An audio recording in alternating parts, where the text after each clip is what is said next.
Oh, never have I had such a burning desire to do an after hours on a video than for this one. Partially because of the amount of stuff that got left out of the video, some thoughts that just didn't quite slip in correctly into the flow of it, and partially because of some of the comments.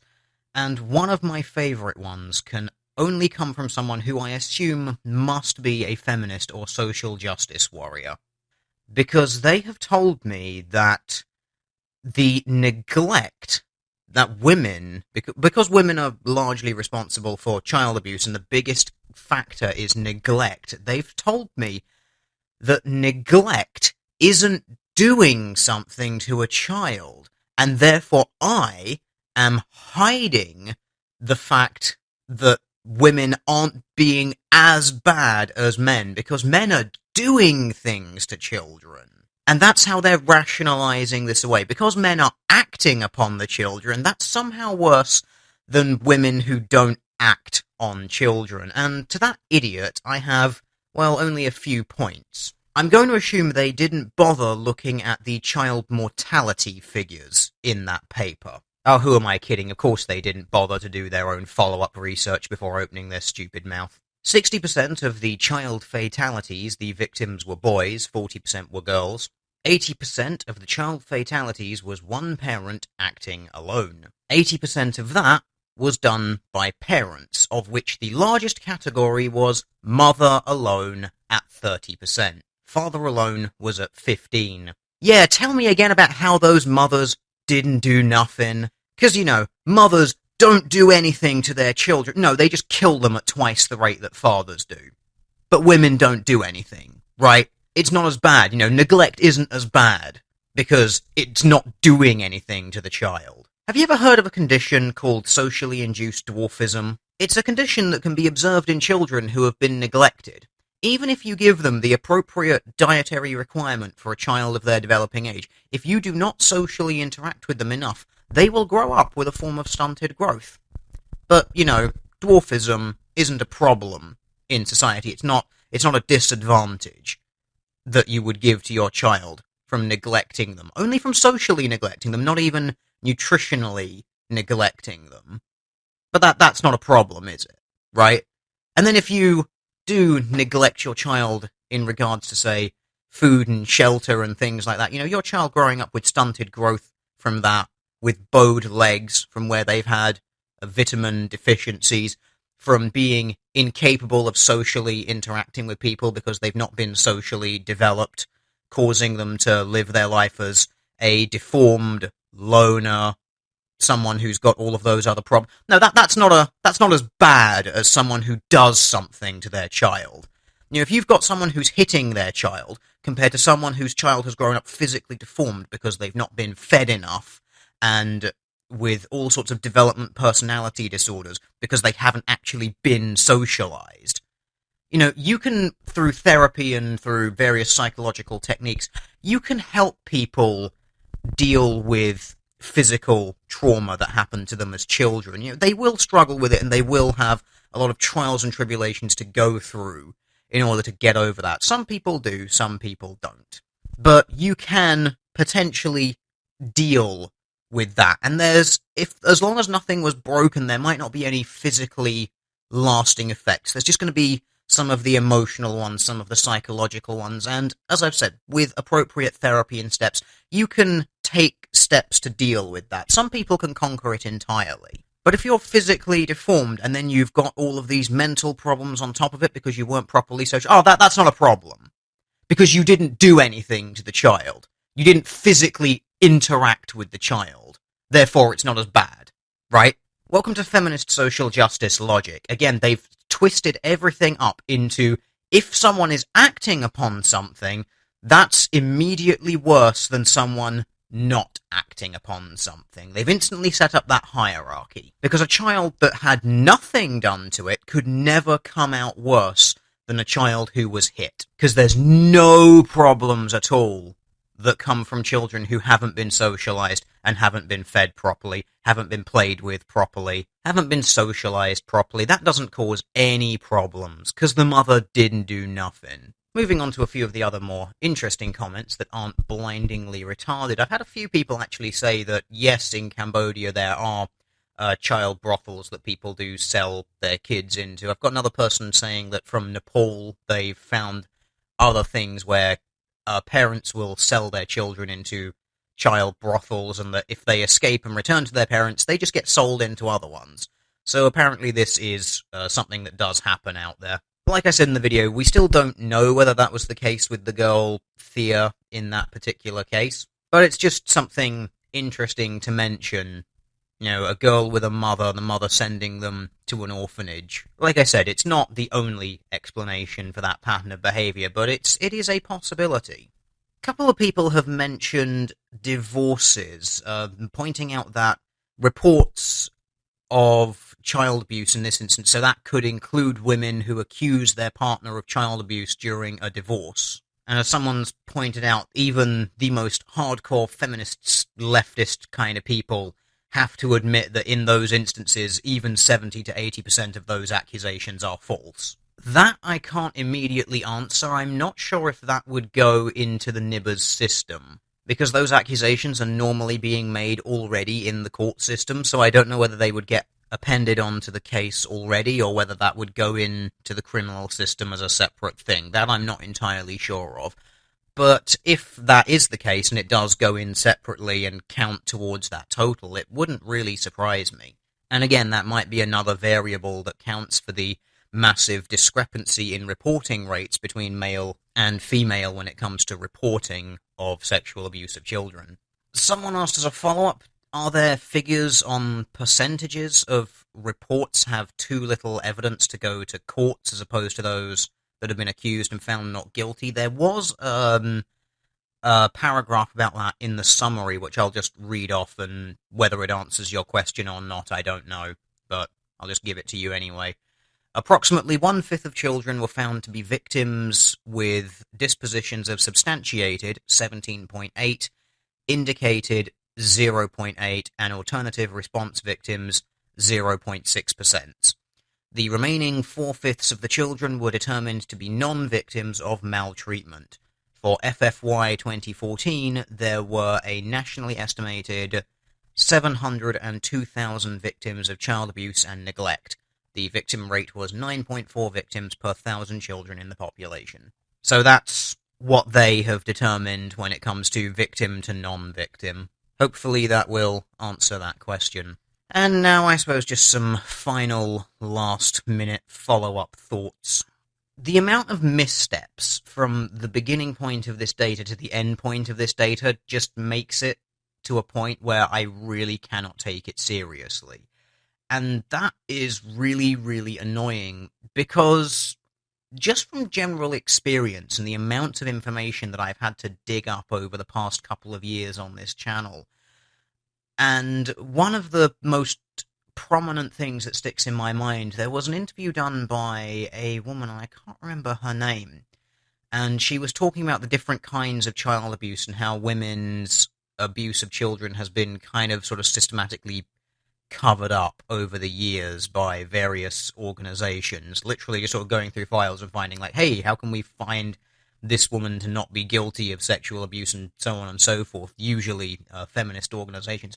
But she was going through, like, different kinds of abuse, and how she was framing it was something along the lines of, women tend to be, in some ways, they're more abusive psychologically and emotionally, so you will find that women are less likely to, like, physically abuse their children, like, in a way that would get it classed as sexual abuse, because, they're not going to, like, rape their children, but they're more likely to abuse them using objects. And one of the examples that she gave was, like, a woman who abused a little girl using a rose stem, like a very thick one, which still had the thorns on it. I'm sure you can imagine where that's going. And things like that wouldn't necessarily then end up being counted towards sexual abuse. I mean, it depends, again, on how you quantify sexual abuse in some of these studies. And it's really, really frustrating in that regard. Like, I wouldn't be surprised if you kind of removed a lot of the dodgy definitions around what constitutes rape, what constitutes sexual abuse. I wouldn't even be surprised if men still outnumbered women in that category, because men are typically more likely to do things like that to a child, because women are more likely to use psychological manipulation. They're more likely to abuse them emotionally and then with objects, as opposed to in a way that could then be perceived as sexual. So even if we cleared all of that up, I wouldn't be surprised if it still came out 60-40, 70-30 in favor of men, maybe even still up into the 80s. It wouldn't actually surprise me that much. But just because of the amount of misinformation and misdirection and missteps in handling all of the data that charity is using, it makes it impossible for me to take it seriously. Another thing to consider that a couple of people have pointed out in the comments section, which I think are really good points, which I'd like to sort of give in brief here. Someone mentioned the known court bias that we have in favor of women.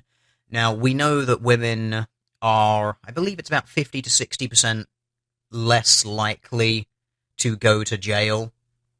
Or maybe it was half as likely to receive conviction. It's something like that. I don't have the figures immediately in front of me, but they are about half as likely to even go to trial for committing a crime, and then when they do, they definitely receive lesser sentences. And this is something that's been very well researched and very well documented. In fact, there's some people out there. There was a really good video I watched on it, and I wish I could find it again, where someone gave a statistical breakdown of every single step where women are given lesser sentences, less likely to be reported, less likely to go to trial, less likely to then go to prison, and then less likely to, or then to get a shorter sentence at the end of it. And they actually broke it down at every single step. And at the end of it, they were basically like, and this explains why there's more men in prison than women. Like, the way they broke it down step by step, every single way, was basically like, yeah, this is why the male population outnumbers the female population. If you took the same mathematics and applied it to the male population, it would be identical to the female population in prison. And that was a terrifying thing to watch, thinking that there are that many women who should be in prison just walking the streets. I really wish I could find that video again to double check the numbers on it, because I haven't seen it for, God, it must be maybe a couple of years now. But it was a really interesting one, and so someone proposed that maybe another part of the discrepancy between the male and female abuse rates in this might be because of favourable court bias when it comes to women, and that is a definite thing to consider. It's definitely something that could account for some of that discrepancy again. The final thing that I'd like to talk about here before winding this down is the concept of violence by proxy. While we're talking about things that might affect some of the numbers, violence by proxy is it's a phenomenon that's very well known in humans. The idea that another person will perform an act of violence or aggression on someone's behalf. And it's usually men doing it on behalf of women. So if you'd want a social example, say some guy upsets a woman in some capacity, and then that woman's father, brother, boyfriend, whatever says, well, do you want me to go and have a word with him? And usually that means, do you want me to go and physically hurt him? Do you want me to go and beat him up for you? Sort of thing. And that's violence by proxy. It's violence done by someone else on that woman's behalf. And an interesting thing to consider in this regard when it comes to these cases of child abuse, especially more like physical child abuse, is this something that women are sort of palming off on to men in some capacity?